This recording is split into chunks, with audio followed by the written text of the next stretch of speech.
did you think that the friends have taken the side of William and other members of the royal family and are angry maybe with what Harry's done, or is it that they've just decided that it's better for them to, it's an easier life for Harry's friends to kind of cosy up to William and members of the royal family?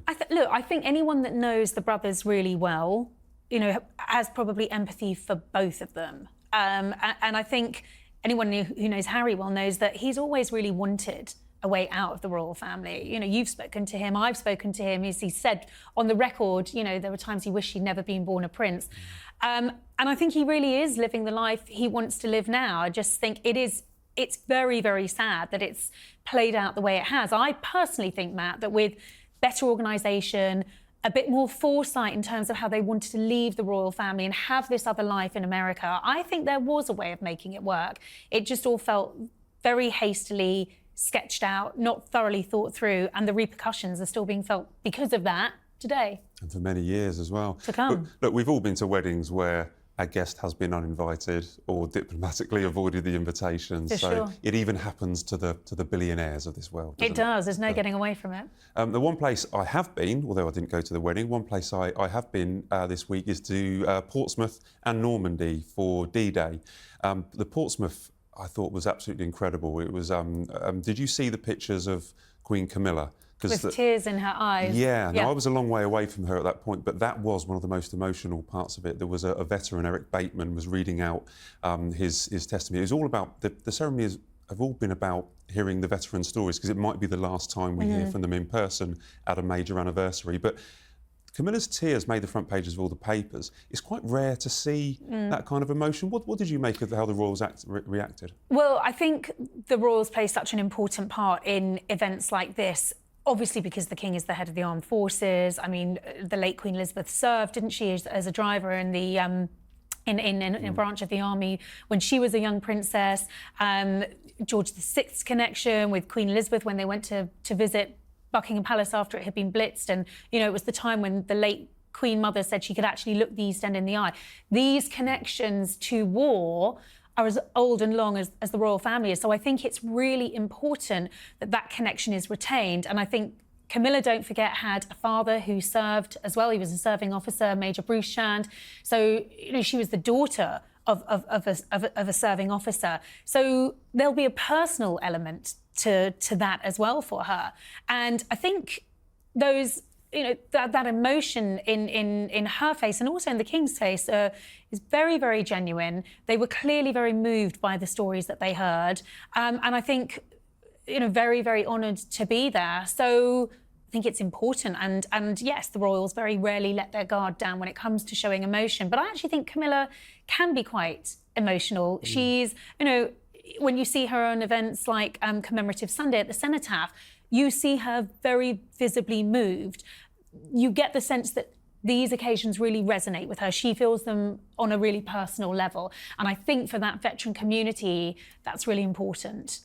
I think she was speaking for a lot of people as well. The tears, I love that picture, because the tears were, many people that were at the Portsmouth ceremony were kind of experiencing those same feelings when the stories are being told, and it just works for me, because we know when we see her at events and stuff like that, she is kind of a little bit more down to earth and shows and very empathetic. Yeah, like she has a real ability to relate to people, and I think she and the King were very moved to hear those stories. And I love particularly the footage of the King reading his grandfather's entry on D-Day.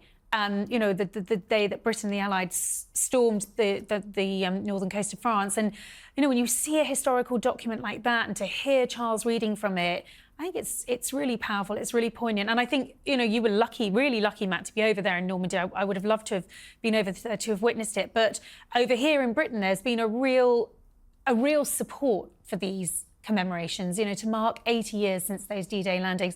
And as you say, the veterans that were there, we don't know how long we're going to have them for. And so it feels very much like the final part of an era. That sort of era that we felt has gone with the Queen, there's still a few of that generation left today. And we need to honour their legacy, honour their memory, and show them the respect that they are due. Well, the King completely did that, because obviously he did Portsmouth, and then he went to Normandy for the British ceremony. Yep. And Prince William attended the World Leaders event. There were some eyebrows about William going to the World Leaders event. I can tell you my understanding. You'll be able to read this in The Sun. I'll give a royal exclusive for royal exclusive. But what actually happened was, because obviously the King's still having his cancer treatment, he was desperate to go. He had cancer treatment on Tuesday. He was at a London hospital in good spirits. He was with his doctor and with his staff. He'd gone into a hospital for the cancer treatment, but he was so keen to get to both events. They carefully calibrated the Portsmouth event. They took 45 minutes off it, so he arrived late. It wasn't like his helicopter had run late or anything like that. He arrived 45 minutes into the event for medical reasons, you know, because he was recovering from the cancer treatment. Then he immediately went off to France. Was in France for the British event, and then he left before the international event with William, Biden, Zelensky, and not Rishi Sunak attended. The British Prime Minister didn't bother going to the international ceremony, but it was he was desperate to go to both.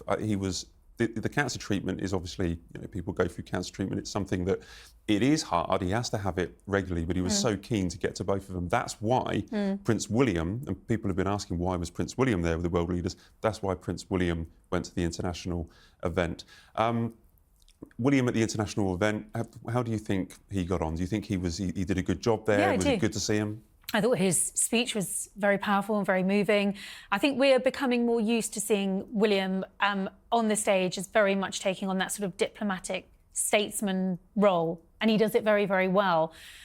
You know, he's in a difficult position, Matt. He's got a wife who's going through cancer treatment, and I think we all felt her absence very, very acutely over the past 2 days. You know, even William said she would have loved so much to have been there, and she would have done. So you're feeling that for him there. Of course, it would have been an absolute honour and a privilege for him to have represented his father at the ceremony that you were at the end of the day.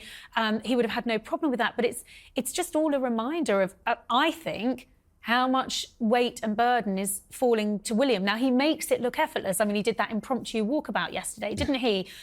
Meeting veterans in the French town, and wasn't expecting that. You know, he loves to have that face-to-face connection.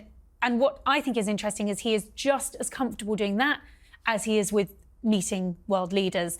He's playing the role of Prince of Wales brilliantly, perfectly, but I think it's a huge burden on him at the moment. He is going through a lot, and I think in all of this, it's a reminder that the royals are just human like the rest of us. But I thought your report was fascinating. It was really interesting to know what's going on behind the scenes, and that, you know, Charles is having not only brilliant medical care, obviously the best of the best, but he's able to do it and go to these events. I mean, this was non-negotiable. That's what he said to his team. It's what he said to his medical team and the team at the palace. He had to be there, just like he has to be at trooping. You know, it means he's not at today's wedding. It means that perhaps, you know, his schedule was adjusted a bit so as not to put too much pressure on him. He's not physically on his feet the whole time. But the point is, he was there for those moments. He gave 2 brilliant speeches, you know, and I think we needed our monarch at that event.